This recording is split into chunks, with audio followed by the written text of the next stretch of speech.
Worldview Tube. Annie Cyrus, our resident broadcast partner and expert on Iran, will be with us. And of course, if you see or hear anything, please let us know so we can bring you in as well, Aaron.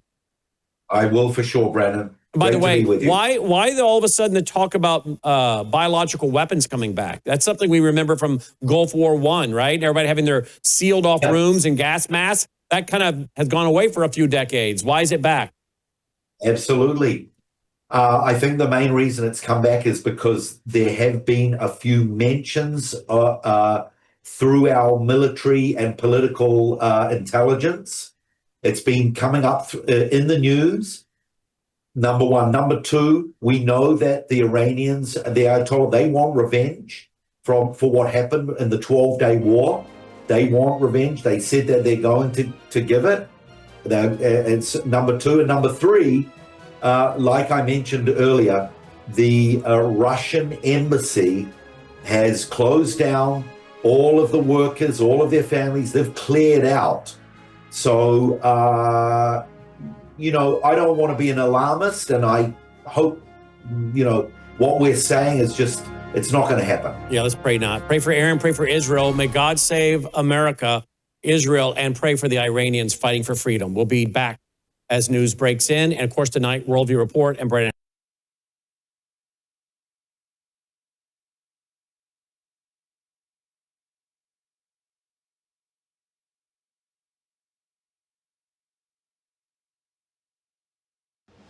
Colonel Rob Maness has a lifelong record of providing dedicated service to this nation. Having worked his way up from the enlisted ranks to full colonel, he served our country for more than 32 years. He has served as a bomber squadron commander, bomb disposal technician, Joint Chiefs of Staff operations officer, assisted the national security team with the campaign plan for the global war on terrorism. He authored the first theater nuclear war plan, and served as the Vice Commander of America's largest airborne intelligence wing. Colonel Rob Maness is a true American hero.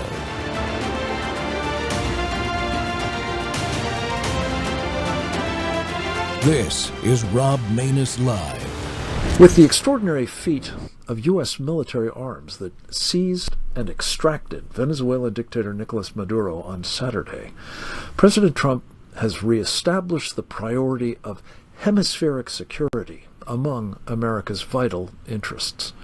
In so doing, he served notice on this country's enemies in the Americas and those like China, Russia, and Iran that have been allowed for far too long to operate here with impunity.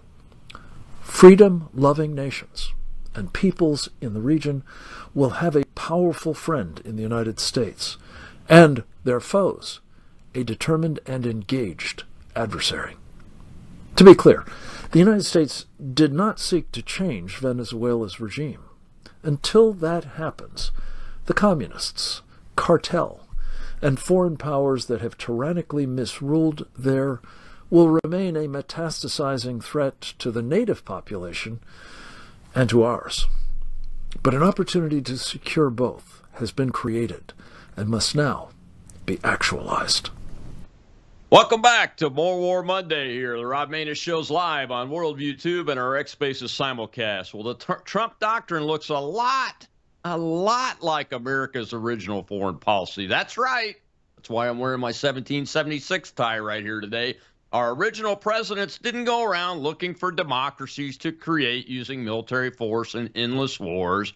But they didn't hesitate to use those forces to protect our interests abroad, and especially in the Western Hemisphere. President Jefferson himself, yep, that guy, TJ, used the Navy and Marines to protect American shipping against the Barbary pirates in North Africa. And the Monroe Doctrine was developed to challenge foreign actors in our own hemisphere, those colonial powers, France, Spain, England. President Trump appears to be following a similar path, and I voted for that.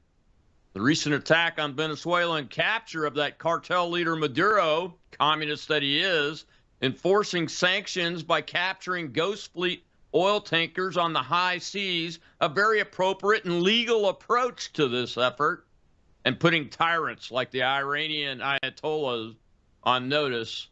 that we will act if necessary have all changed the geopolitical environment that we're standing in the moment.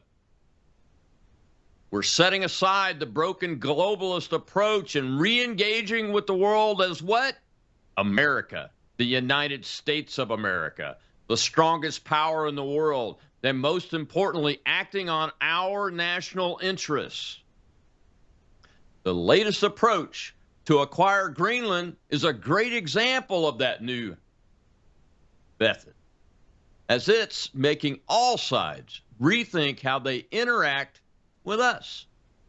And my guest today is a leading member of the new Pentagon Press Corps that was rolled out last year, an old friend of ours, CDM Press President and CEO L. Todd Wood is with us, and he's been reporting on Secretary Hegseth's U.S. tour and all the action we've been seeing lately. He's a former Special Operations helicopter pilot, and as CEO of CDM Press, he's on a mission to report the truth, as America's free press should be, to protect our way of life.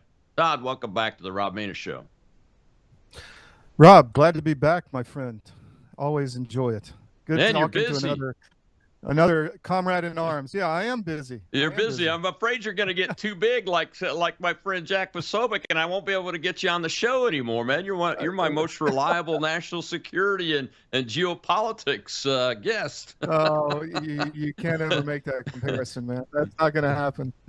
Don't let Bannon tell you can't come on my show anymore. I can't get him on my show. So next time you talk to him, tell him I'm still trying to get him on my show. I will. I mean, he won't come on my show either. So there you go. I know he won't. But I'm just kidding with him. But I did try to meet with him last week when I was in Washington, but he was I think he was in Texas, unfortunately. Hey, okay, so we got a lot to talk about here. One, just real fast. Is the Pentagon press pool working out the way you thought it was going to when you got your pass? Yeah, pleasantly surprised. I mean, of course, not everybody on that is a serious person. I'm going to be the first to admit that. There's some people in there who shouldn't be there. Let's just say that. I don't want to name names, but there are some very good, serious journalists in there, and I could name a few. G Captain John Conrad, probably the most knowledgeable on merchant marine and naval operations. He runs a very impactful maritime website. He's fantastic. David Zier at Real America's Voice, very serious individual, knows what he's talking about, has traveled with, the White House. And so there are some very serious people, Matt Gaetz and others. Well, that's great news because I've either interviewed or been interviewed by everybody you mentioned. So good. I'm in the right target zone then. So I was actually really pleasantly surprised on this trip we just went on, not necessarily with the DOW. Well, the DOW, let me say, the Department of War is extremely professional. Let me just say that. The other side has tried to diminish them as too young or say we're all podcasters or whatever. But, during World War II, we had journalists who were on the same team as us, as the military. And I think that's important. We're going to ask some tough questions. If you noticed, I asked a tough question in the last press briefing. Is there going to be direct action in Venezuela soon? Because we've seen Task Force 160 down there already practicing. Obviously, that was spot on because that's what happened. So we're going to ask some tough questions, and we're going to hold them accountable. But we're not going to be actively trying to undermine the Department of War. I mean, I think that's the big difference. Yeah, I think if they had not taken that action, that the operation would have been leaked into Venezuela, and that would have destroyed the effectiveness of that operation. So you have the exact opposite, a near perfect operation, mission completed correctly with, in this case, 0 casualties, not even a wound, I don't think, from what I've heard, except for that one helicopter. Well, there were a couple crew members, Army helicopter crew members injured. I'll just leave it at that until the comes out. Yeah. On the one that took the rounds, I'm assuming? Yes. There was only one? Yeah. Yes. And there's a story there, which I'm trying to break, but I got to get permission to do it. So. Oh, man, yeah. When you get the chance to break the story, send me that, and I'll help amplify it for you. And we'll get you back on to talk about it. Sure, of course. Of course. Of course, man. So we got to stick together, Did you fly on the E-4B? I flew on the Doomsday plane. I made a big splash coming into LA. I guess it hadn't been landed there in like 50 years or something. Well, you So passed the first the world test. was going to end. You passed the first test. You knew it was an E-4B. Did you know that I was the vice wing commander of that wing that operated that, and I qualified as a navigator on that airplane? Wow. So I got the tour, so you know everything I know now. Yeah, there are no luxuries on that aircraft, are there? I just want to get that There out none. there. None. Even Well, in the food was even real in the good. private areas for the secretary, it's not luxurious, is it? No, it's not. But I was just Yeah. saying the food was really good, and I really appreciate the crew for working hard to treat us well. So that was nice. Well, we're Air Force, you know that. So you Yeah, had to of hang out course. with too Well, many Army guys, probably. there were some on there, Marines and Navy and all that. All right, let's see here. Where do I want? Okay, look, man. Let's talk about the new reinvigoration of the Monroe Doctrine for a second here. I touched on it in my opening a little bit, and we'll talk some more about it in the next segment. We're going to talk and make it all about Greenland. But do you think that we're going to see my vision of taking on the narco-terrorist cartels now that at least some of them have been named international terrorist organizations, and actually do some interdiction sorties, so to speak, with special operations forces and air forces, and take them on in different countries other than just Venezuela? Well, here's what I think is going on. Short answer is yes, but I think that there's a concept of the assassin's mace that everyone was talking about China doing, where the enemy creeps up on you and gets close enough to then when they attack, it's too late for you and you just can't react. I think you're seeing kind of reverse of that right now. I think Trump has been laying some groundwork now for a long time, and now we're getting to the action phase. If you notice, it's kind of a crescendo building here of action against certain targets. He's mentioned Mexico recently. Yes, I think that I don't have any inside information on Mexico at all, except what I've seen in the press. But I do think something has come. I wouldn't want to be a cartel member right now. Just put it that way. Well, yeah, I mean, we've seen intelligence, surveillance, reconnaissance platforms, ISR platforms out there, just kind of flying around off of the Baja California there, and regular bases on the southern border of the United States, over the landmass of Mexico, and of course out in the Gulf of America off the east coast of Mexico, and then down over Colombia too. So I know a little bit about what those folks are up to, and I'd say that we've been mapping the networks and getting the target packages prepped for quite some time now. I think you're exactly correct. I think that was obviously going on in Venezuela. I think it's obviously going on in other areas. You could go down the list. Iran, we can talk about the wisdom of that. But I do believe that there's been a lot of planning happening behind the scenes. And I have to say, I was really impressed with Secretary Hegseth. I got to spend 30 minutes kind of one-on-one with him, asking me any question I wanted off the record. And he is one sharp individual. He's strapped, as we used to say at the academy. He's got it together. He knows a lot. He's on top of everything, and has the right mindset to take care of the troops, but get the mission done. And no BS, no DEI, nothing. Just let's get the best in there. And that goes from industry to personnel to weapons to policy. I was very encouraged by the trip. It really gave me a shot in the arm as to what this administration is doing. I'm glad you brought him up personally. So from your perspective, and you're an Air Force Academy graduate, which you were a commander in the Air Force, weren't you? In helicopters? No, I wasn't. I left as aircraft commander, then I punched. Okay. Well, you were an aircraft commander then. So your sense is that Pete is on the money. He's with it. He understands the issues that he's dealing with every day to the level of complexity that's needed by a Secretary of Defense. I just want to hear you say that. I completely agree with you. And I would add to that, leadership. I mean, I was up with him at 5 a.m. at the UCLA Stadium doing PT with the cadets, ROTC cadets, and it was impressive. I have to say, the guy's pushing, I don't know, what is he, mid-40s? But Yeah. he was impressive, I have to say, and then not just working out, but interacting with the cadets, motivating the cadets, giving them purpose, giving them leadership, and telling them what they need to hear as young officer candidates. And I was really impressed. So all the way from the personnel leadership issues. At the academy, we learned what was Patton's quote: "If you can't get them to salute the way you want them to salute, or wear the clothes you want them to wear, how are you going to get them to die for the country?" And so that is, I saw that kind of leadership with Hegseth, and I think it's genuine, and I really appreciated that. Having family members in the military, I feel a lot better.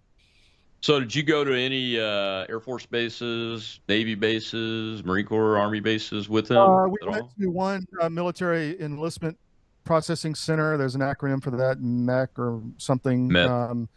Yeah, MEP MEP. station. And so I saw a swearing in of 35 guys, or guys and gals, different services, some in the California National Guard. Then we went to 3 factories. We obviously landed or took off at Andrews, Joint Base Andrews. So I got to see base operations again for the first time in 40 years. But Yeah, but you can't judge. You can't. cool. What my question was going to be about was, are you seeing a sense of good order and discipline? You can't, but you can't judge it by Andrews, because they put all the folks that are high achievers there, overachievers there, to make it look good. But the crew on the E4B was sharp. Let's put it that way. Say that again. So I said the crew on the E4B was sharp. Yeah, well, the crew on the aircraft was sharp. Yeah, they're the best of the best anyway. You think I'm going to say anything different? Come on, man. All right, we got to take a break. When we come back, you got to see a great little video about Greenland. This is going to be an interesting conversation. We'll be right back.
What would happen if the USA invaded Greenland right now? U.S. warships appear off the coast of Greenland. Special forces land in the dead of night, seizing airstrips and key ports. The invasion has begun. The U.S. is after Greenland's untapped resources, rare earth metals critical for military, tech, and energy dominance. With China and Russia expanding influence in the Arctic, the U.S. makes its move before they can. Denmark, which owns Greenland, is outraged and scrambles to respond. It calls on NATO for help, but the alliance is divided. Does it really want war with the U.S.? Meanwhile, Russia sees an opportunity. Moscow denounces the invasion and deploys troops to the Arctic, claiming it's protecting Arctic sovereignty. China isn't silent either. Heavily invested in Greenland's mining industry, Beijing sends warships to challenge the U.S. in the North Atlantic, warning the U.S. to withdraw. A tense standoff begins. The EU imposes sanctions, while Canada mobilizes forces and strengthens its border, fearing war on its doorstep. Then, the unthinkable. Denmark fires warning shots at U.S. forces, demanding the end of the invasion. A single mistake could ignite global war. The world watches, waiting to see if diplomacy prevails or if the Arctic becomes the next battlefield. Welcome back to the Rob Maness Show. We're live on World YouTube and our X Spaces simulcast, and it's More War Monday, folks. And those of us in the national security profession, or that have been for quite some time in our lives, both get a little chuckle when we see a video like that, and go, "Wow, somebody's put a lot of thought into this, but they're missing some things." And my guest today is the CEO and founder of CDM Press and former Special Operations Helicopter Pilot, Air Force Academy graduate L. Todd Wood. You can follow him at Real L. Todd Wood on X, and just type in CDM Press in your search bar on whatever search engine. You'll go to his website, which has a whole host of publications. Armed Forces Press. I can't even name them all, but they're fantastic, and they specialize and have real reporting from real reporters with integrity in places that the mainstream media either doesn't go or rarely goes, and they never tell you the truth about it. Todd, welcome back. We got to talk about the war in Greenland, because as you could see, some people think that we're going to have a world war over Greenland.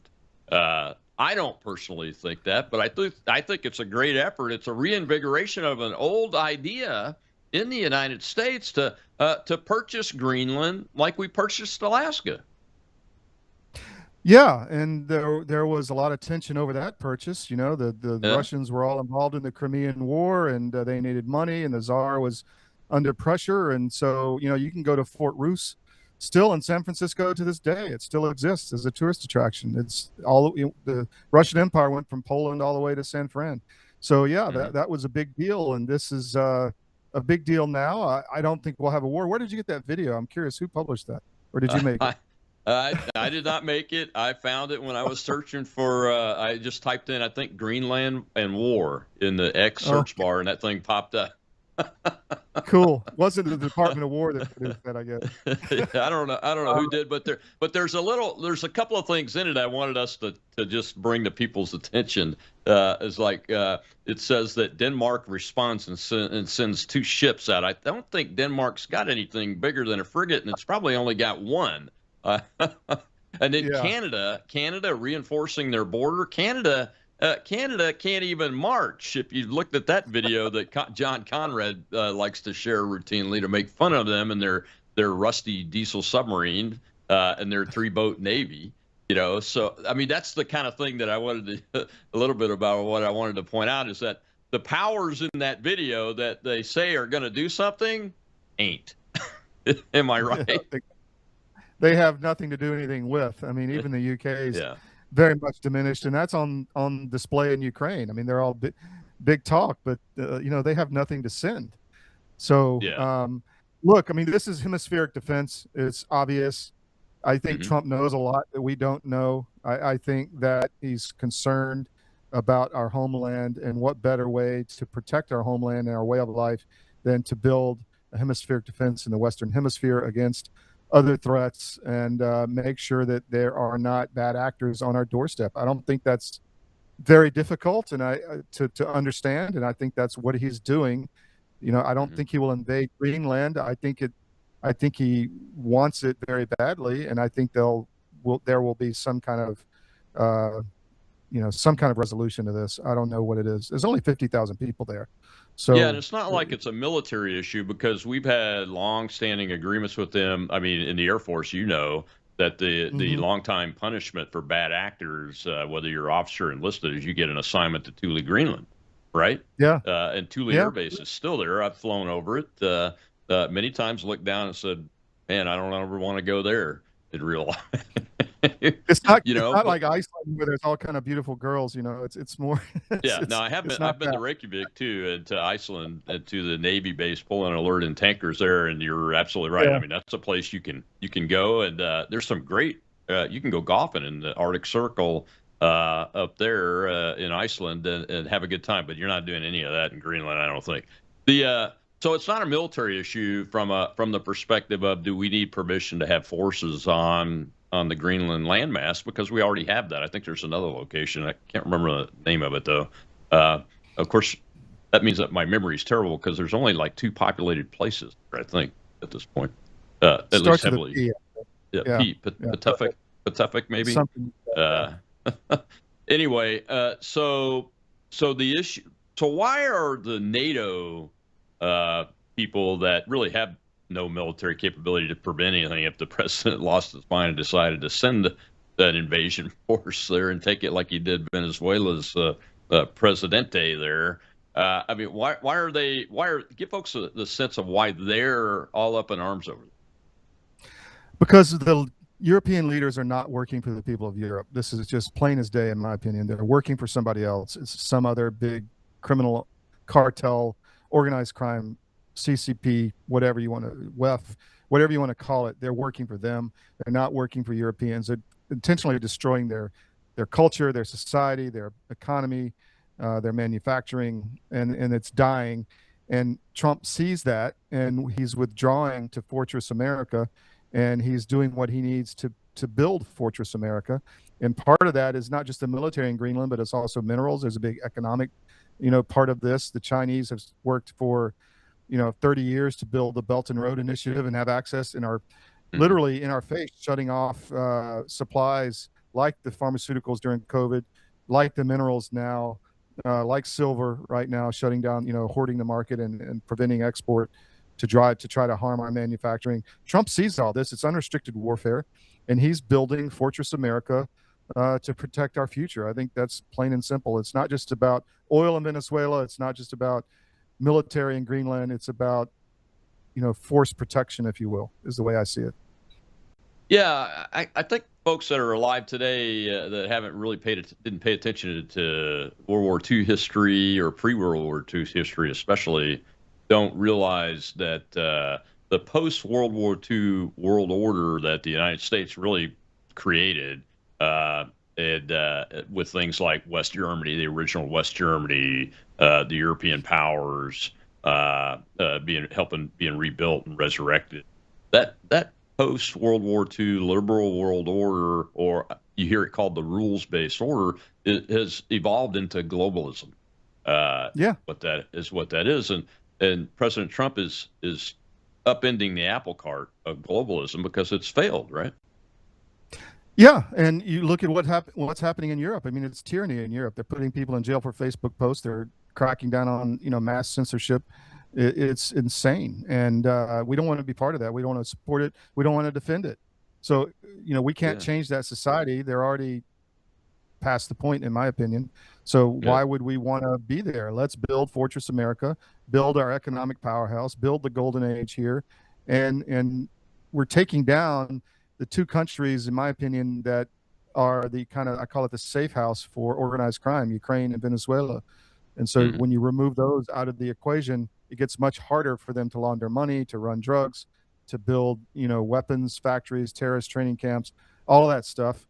We're allied with a lot of the Gulf nations now. I think that's intentional. And I think you're seeing a grand strategy play out and has become very apparent now that it's been happening for some time. And so that is what I see right now.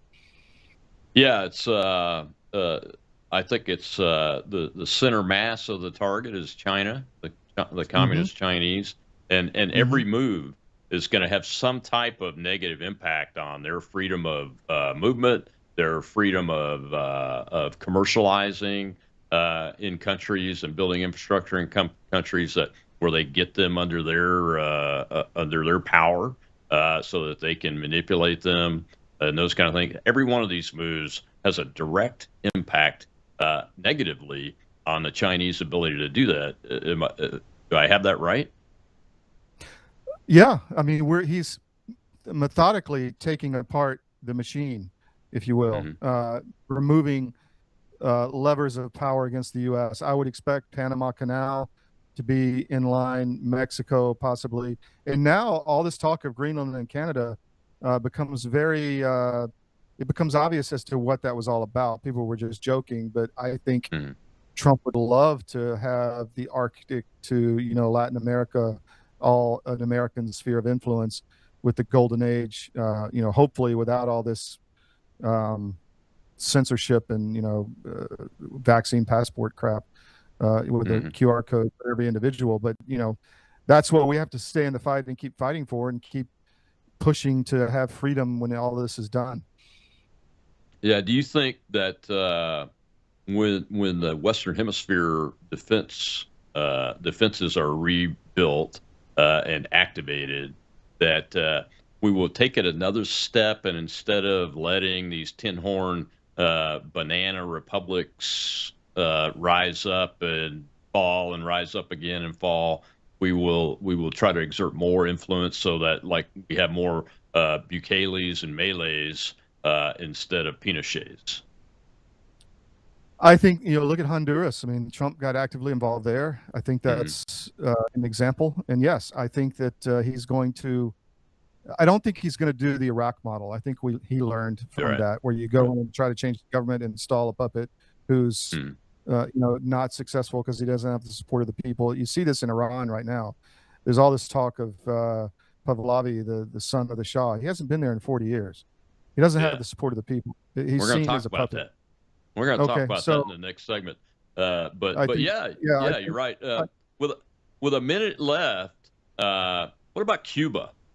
I think Venezuela is going to come along because the people that are still in charge, although Frank Gaffney in his opening kind of mentioned that the communists are still there. They are, but I think they're going to come along eventually because the president's using an economic lever and a military lever on them that they never dreamed of. But what about Cuba? Are we going to take Cuba on finally and finally turn that back into the island paradise that it is, and let the Cuban people that came here be able to have their property back and be prosperous and those kind of things?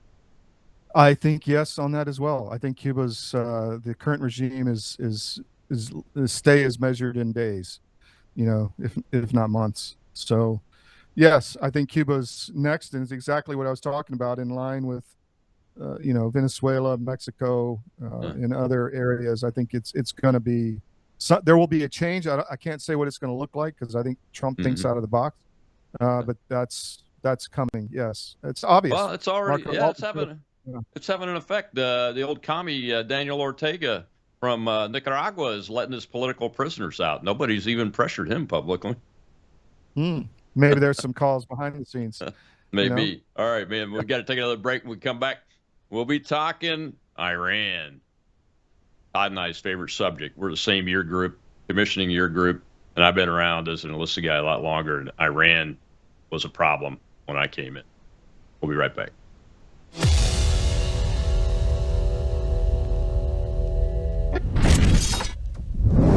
News is moving faster than ever, and so are we. Worldview Tube brings you 24/7 live stream coverage and now real-time alerts when it matters most. Once you have the Worldview Tube app installed, exit the app and navigate your way to Settings. In Settings, locate the tab labeled Notifications. Select the Notifications tab. Scroll down until you locate the Worldview Tube app icon. Select the tab, and here you can turn on and customize your notification experience for the Worldview Tube app. News doesn't wait, and neither should you. Turn on push notifications to stay informed. Every headline as it happens.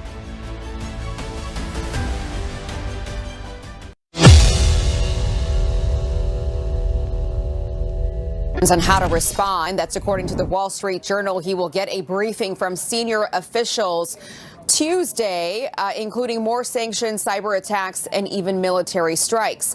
Human rights groups report the regime has already massacred more than 500 people as protesters defy the Ayatollah's crackdown amid an ongoing internet blackout there. Protests have also been breaking out in Paris, London, and Turkey as Republicans and the administration pledge to stand with the Iranian people fighting for freedom. The president has made it clear his opinion that the Iranian people deserve a good life. Certainly Marco Rubio, the Secretary of State, has stated the same as well regarding our commitment not just to them, but clearly a worldwide effort that President Trump is making through his cabinet, that we're determined to end this dynamic of constant suffering and constant carnage, and Iran certainly is a part of that framework that deserves to be better. The president is expected to have a closed-door meeting with the Secretary of State, Marco Rubio, later on this morning. Back to you guys. Thank you, Aisha. Welcome back to the Rob Maness Show, and it's More War Monday, and we're going around the world with CDM Press CEO and former Air Force Special Operations helicopter pilot Todd Wood. Todd, let's talk about Iran. Let's talk about the protests, and let's talk about the challenges. I mean, you mentioned the Shah's son just before we went to the break, and I've got some issues because I've known and have researched and been observing and surveilling one of the resistance organizations. It's called NCRI. Some people like to smear it and using the term MEK because the MEK was originally an anti-Shah group, resistance group in Iran that became an anti-Ayatollah resistance group after the Ayatollah was able to take over. And has been building this infrastructure and organization and developing a transition plan and establishing resistance units on the ground inside the country. And that is part of what is operating on this structure of protests that's happening and has grown over the last 15 days now, is that infrastructure. But the Shah, he says that he should be the leader, or the Shah's son, Pahlavi, says he should be the transitional leader. But I didn't hear anything out of him or any organization around him until the last few months. You're correct. And all the influencers who are anti-MEK now have not said a word about Iran and its resistance or any kind of opposition for years either. They've been absent. And all of a sudden, there's a massive movement to install the Shah's son, the prince, and he doesn't have support of the people. And I find it humorous to look at all the influencers. All, they're talking about, people being paid by the MEK. Well, who's paying you? Who's paying you to all of a sudden come out for the Shah, right now when you've been absent for years? So I find that kind of humorous and not serious. And I don't think the Shah has supported the people. So we'll see what happens going forward. Yeah, I mean, as an American, it goes against my nature to support any kind of reestablishment of a king or a monarchy. Yeah. And to Mr. Pahlavi's credit, though, he has shifted off of the message of I'm the Shah and I should a monarchist, which a lot of his supporters still use, though. But his message is that he thinks he should lead the transition period that results in a democratic government. My instinct, though, as being my 17-year-old self that was watching groups like Sabak do their thing, which generated a lot of the revolutionary fomenting of the Islamists that resulted in this 40-something year reign of hell on earth by the Islamist mullahs there. And it is hell on earth for the Iranian people. I have a cousin that was adopted by my uncle who worked the oil fields, and he was scared to death that he would be sent back to Iran because they would torture him and kill him and execute him publicly just because he had been adopted by an American. So I have major concerns about that. What I have openly said was that the Shah, Mr. Pahlavi, and the head of NCRI, gosh, I'm going to mess up her name, Miriam Rajavi. Rajavi, Ms. Miriam Rajavi should come together and work together, because Mr. Pahlavi does have some things like economic plans and reconstruction plans that he has been working on, but he doesn't have the vast organization and units that are all across Iran physically there. That's where the information's coming from. And our knowledge of what's really happening there is coming out of the NCRI folks that have these units organized and on the ground and have been there for many, many, many years. So I'm just concerned they're not working together, and you can end up in another civil war once the Ayatollah does get booted out or killed or something, and it just continues the torture of the Persian people. I'd like to see them go back to being called Persians myself. I'm an old school guy on that, but my hope is that the Persian people inside Iran will be the ones that throw all this off and that anybody leading a resistance organization, they will all come together and work together to establish a plan to get those people to the point where they can govern themselves. Well, I was on Bannon's show recently, and we were talking about this, and he said, well, they've got issues. They're not really, are they really indigenous? And I said, there's been 130,000 of them executed. You can't get any more indigenous than that. So, yes, they have supported the people, not all the people, but, and there are other groups, but there needs to be, I'm tired of the narrative pushing. It's so obvious now. When you have people who didn't say jack about the leadership in Iran for years coming out all of a sudden behind the Shah, and we're evil and we're criminals if we're supporting the MEK, or I've just reported on the MEK. I'm not paid by the MEK. I've been interested in this movement, and I've reported on it a lot. So I have too, and I've interviewed the deputy director of NCRI on my show a couple of times over the last 5 or 6 years since I started talking to folks over there, because they were accessible. I mean, you could talk to them.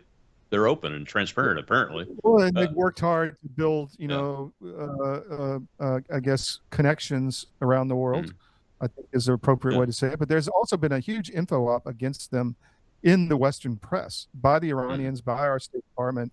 You can guess as to reasons why, but someone really doesn't want them in power. That's the bottom line. And they're coming after them. And I hear it too. The Islamist, communist, smear and those kind of things. I just haven't seen that type of ideology coming out of the folks that I deal with. As a matter of fact, when I saw I don't know if you saw the U-Haul truck with the signs on it incident that happened in Los Angeles yesterday. When I saw that, I reached out to my contact, who is the son of an MEK warrior that was executed by the Iranians, and asked him about it this morning. When he finally was able to get back, he said, hey, it's not us. The messaging on the signs is not our messaging 100%. It's slightly off.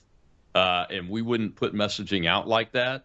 If you look at our messaging that comes out of the official sites, you see it's very consistent. And then I got some more video sent to me by him, and it's on X. I shared all of this stuff on X because I'm not being paid by anybody either. I just want the Iranian people to have a chance, and this organization has the strongest. It's got the units on the ground there, and nobody else does.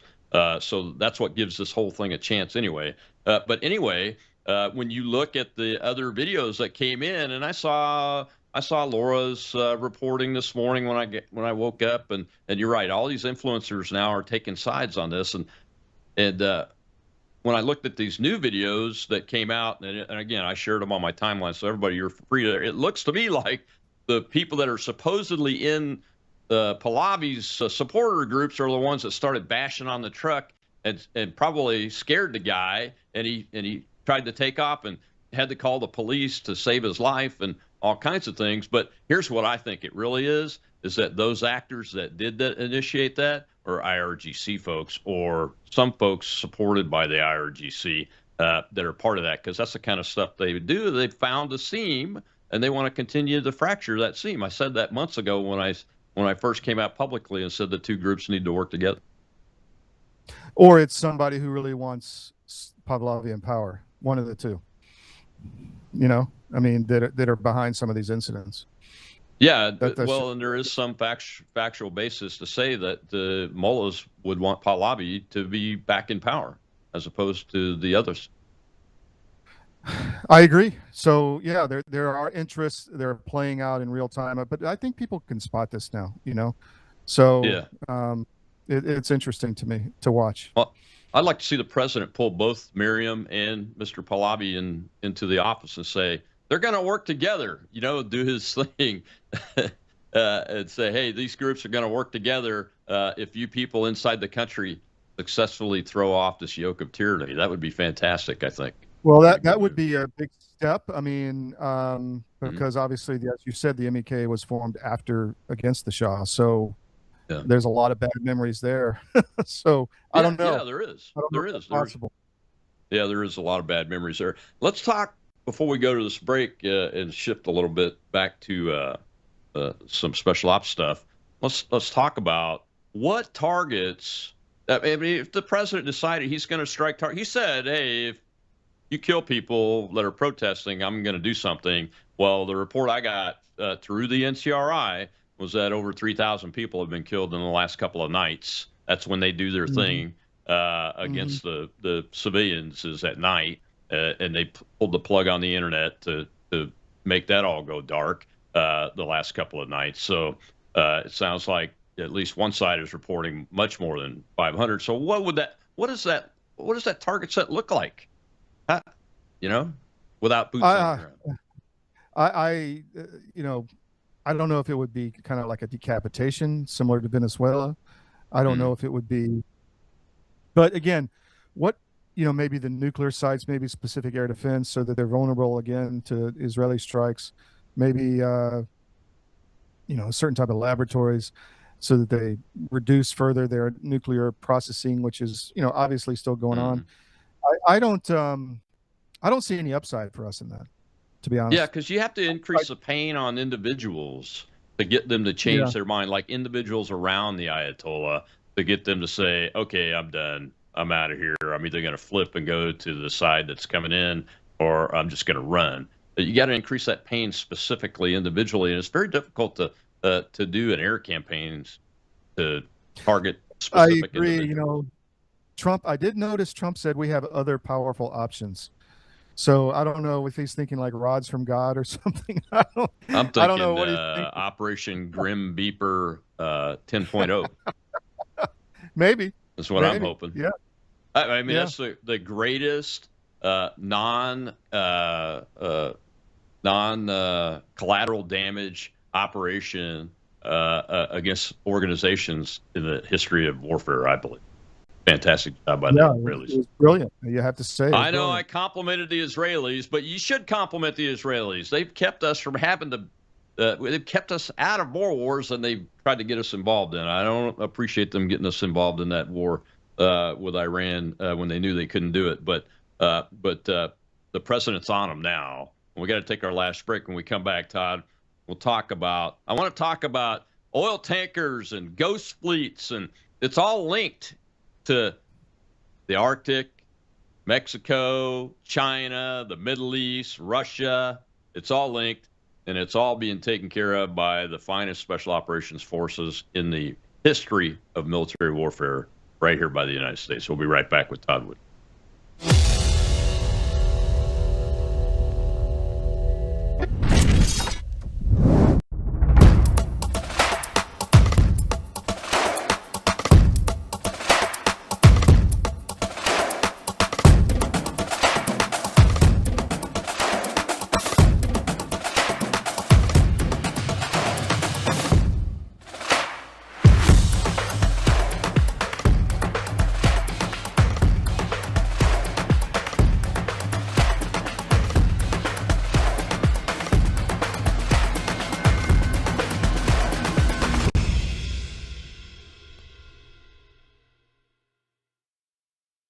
You're watching Worldview 2, built on the 35 years of Worldview books, documentaries, research, high-profile interviews, and the radio and television broadcasts of Brannon House.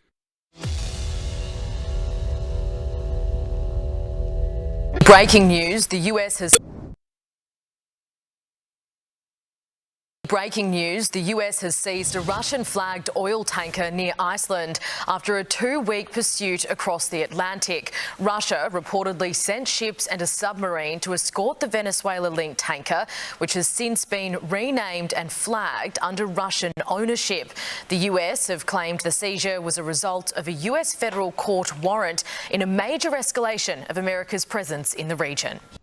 Welcome back to the Rob Maness Show. We're live on Worldview Tube and our X Spaces simulcast, and it's More War Monday. My guest is former U.S. Air Force Special Operations helicopter pilot and head of CDM Press. You got to go check it out.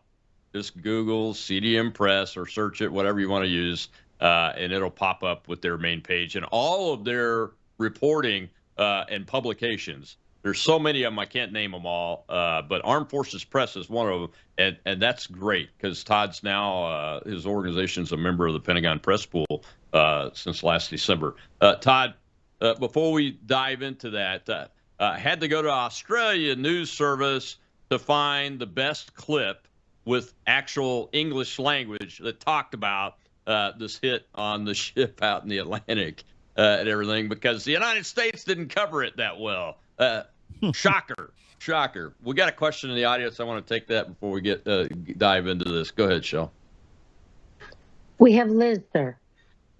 Good afternoon, Colonel Todd. My question to you: who do the people themselves want to be in charge of their country? Because I'm assuming that they'd like to get it back to where it was in the 70s, you know, when they laid on the beach and didn't wear burqas. You want me to answer that, Rob? Yeah, go ahead. Yeah, well, I think it should be left up to the Iranian people, and that's our whole point that Rob and I are saying, is that I'm not sure the Shah is part of that, because yes, there was, I guess, cultural freedom back then, but there definitely wasn't political freedom. And I think they want freedom to at least live the way they want to live and not be afraid. There was a lot of fear under the Shah. That's why the MEK, the resistance movement, was created. There were, a lot of executions during the Shah, under the Shah, a lot of torture. They don't want that. But hey, if the Iranian people want Pahlavi to come back in, more power to them. I think it should be their country, and hopefully friendly with us and relations with us for supporting them to move forward to a free country. Yeah, and I'm with Todd on that. If they want that, but the preponderance of the evidence, and unfortunately, Mr. Pahlavi doesn't have that very many people, if any at all, inside the country.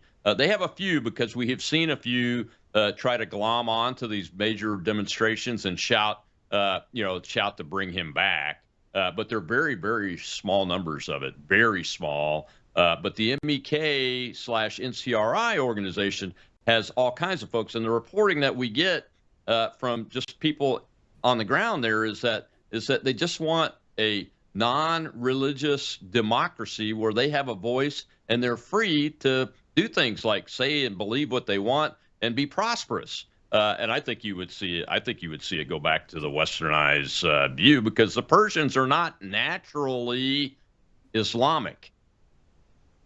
They're not naturally Correct. Islamic when I talk to them. Yeah, and it's another strain. It's a Shia Islam, which is, quite radical. Yeah. That whole thing is, I'm to the point where I don't care. Well, let me just say that there's a big Christian community in Iran. I went to one of the MEK events recently, and I noticed a lot of the youth on the stage had crosses on.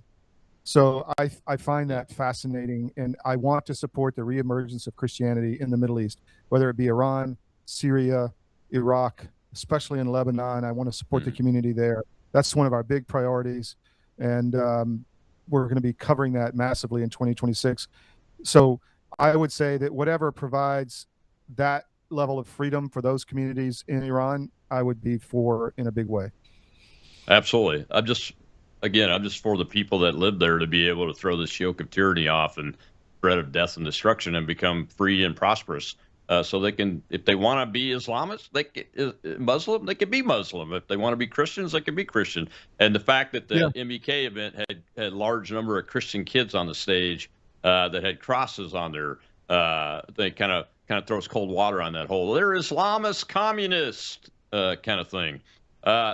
Okay, so Special Operations Forces. We talked in the background about why are these C-17s going to RAF Fairford in the UK? They're unloading aircraft SOARs, the 160th, which is the special ops guys that flew Delta into Caracas there and snatched Maduro and his wife without losing anybody, and those kind of things. Well, Todd and I and a lot of other people spotted that they were moving over to RAF Fairford. And as you suspected, Todd, and you predicted, they're going to go after some of these oil tankers. But first of all, what is this ghost fleet all about? And is it true that the Arctic has become kind of a super highway for the ghost oil tanker fleet? And that is also linked to this Greenland. Well, the hit was as I thought. I mean, when you have P-8s like the Orions that are going to go surveil tankers or maritime assets, and then you have short range. Everybody was like, "Oh, it's a land bridge to the Middle East." Well, not with little birds. It's not. So, MH6 or MH60s. Um, so I think that was obvious that it was going to go down that way, and we practiced that decades past. So I'm sure they're much better than we were then now. So they have that capability, but it is an issue of routes and resources, as some of my friend Michael Yon says, routes and resources. Getting the resources. That's the whole Belt and Road Initiative, right? And so that's what they are working on to develop those for the U.S. So if we do get resources elsewhere, whether it be oil, minerals, or whatever, we can bring them back to Fortress America. And I think that's the goal, to be blunt. So yeah, I think the tanker. And by the way, John Conrad, our G captain friend, says, "Hey, 5 ships less that we got to build." So well, yeah, I mean, we only have. Remember when the U.S. oil tanker got rammed off of the east coast of Scotland last year? John and I did a show about that. That's what he taught me that, hey, we only have like 11 of these oil tankers, and there's only a couple of them that are called national security tankers, and that was one of them that got hit by that.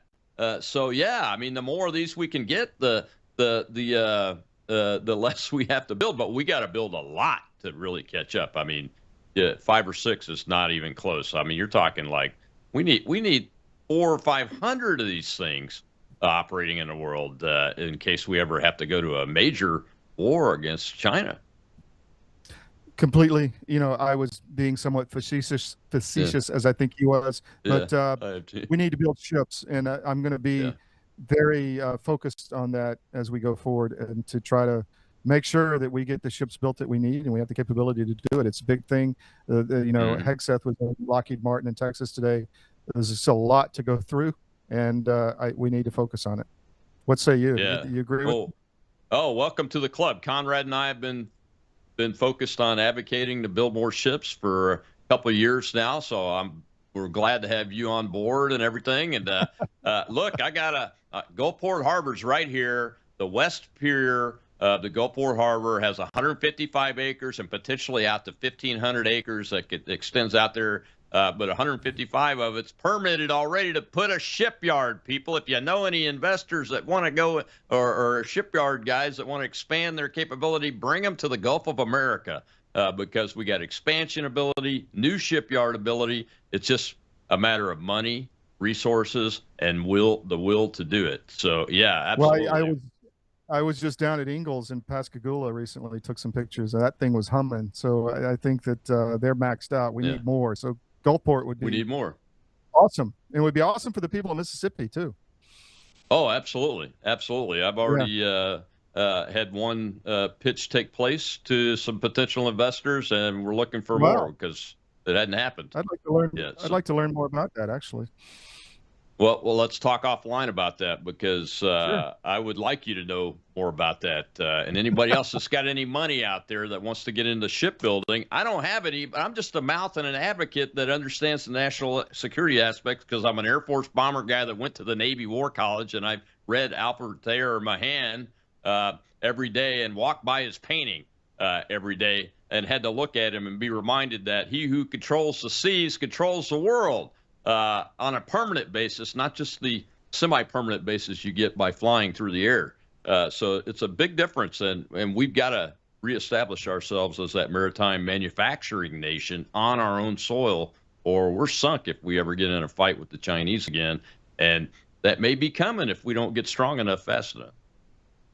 I agree with you 100%, and that's why I want to continue supporting the Department of War's effort to rebuild the arsenal of freedom. So that's the way to prevent a war, and doesn't start a war, it prevents war. I'm a firm believer in that. Yeah, so these Ghost Fleet oil tankers, these are, just so people understand, folks, these are ships that are not flagged in a country. And I'm not an expert on peacetime maritime, merchant maritime law, but it's my understanding if you are not flagged in a nation, you're part of this Ghost Fleet or Shadow Fleet, and you can be boarded. You're susceptible to being boarded and essentially confiscated by the country that boards you. Is that right? Yeah. Well, I'm not man. the legal expert, and of course, I've done. My first novel was about the pirates down in the Caribbean, so that happened all the time. That was a thing, right? Western nations would send privateers around and try to capture capture. They called them prizes of the other side ships, and make them their own. And so there's a history to this, but I can't imagine that it would be legal for a ghost tanker with no national flag to be operating for a long time, and then all of a sudden they see, Task Force 160 coming in, they run up a Russian flag. I don't think that could be legal. Well, and the Russians even got them into their database. They even took their registry. So the Russians even did it. So they had to have somebody that called somebody. But you can't do that in midstream, so to speak. No, I don't think. I think there's a certain place you have to be, and certain things have to happen. It can't just be done by digital magic and then some watercolor paints by the crew, by the bosun's mates out there painting the flag on the tail end on the fantail there. But yeah, I mean, so they're fair game, and we got about a minute left, Todd. Unfortunately, there's never enough time in this show when we're talking about the world. But do you think that we'll see more of this until this ghost fleet is done away with, at least temporarily, by the United States, so that A, we get the tankers, and B, because it does keep Russia from getting resourced, and China, both of them are using them to get oil. I think there will be specifically targeted to whatever nations we're targeting, whether it be Venezuela, Cuba, Mexico, probably are the big ones right now. We'll see what happens with Iran, but we need more ships, big time. We need. And it's upsetting that the Navy hasn't got its act together for shipbuilding. And one of Hegseth's big things is, if you're not going to do it in timely, cost-effective manner, we're going around you, under you, over you, to go to the next guy who will. So there's a lot of opportunity. That's the message I want to leave with you. There's so much opportunity right now in this sector to be an innovative, company that can help America rebuild. So I would encourage people, if they have those technologies, to get in contact with the Department of War and say, hey, I can build trucks, I can build whatever. And, I would say, better I agree. So, thanks for coming on. I would encourage it. I've said it before on the show. Elon Musk, it's time to have ShipX. You could start it right here in Gulfport, Mississippi. Great idea. I can help you. Come talk to me. Thanks, Todd. We'll see you later, and I'll be in touch about that shipyard. Please. Possibility. Absolutely. That's my old stomping grounds, man. I was born and raised. Next time you're in Pascagoula, you better call me. All right. I'll take you to dinner. All right. Tomorrow, retired Green Beret Adam Smith running for North Carolina 11 congressional seat to unseat the Republican who did nothing to respond appropriately to Hurricane Helena. You don't want to miss this. I'll see you then.